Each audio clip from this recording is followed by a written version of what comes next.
کراچی میں بااثر قیدیوں کو سہولیات دینے والے سرکاری اور نجی اسپتالوں کے نیٹ ورک کا انکشاف ہو گیا۔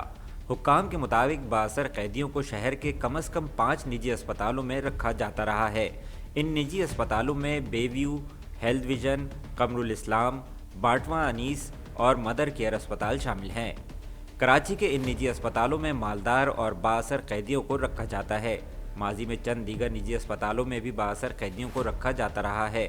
شہر کے 3 سرکاری اسپتالوں میں بھی بااثر قیدیوں کو لمبے عرصے تک رکھا گیا، جن میں NICVD، جناح اور سول اسپتال شامل ہیں۔ محکمہ داخلہ سندھ نے قیدیوں کو اسپتالوں میں رکھنے میں بے قاعدگی کی تحقیقات شروع کر دی۔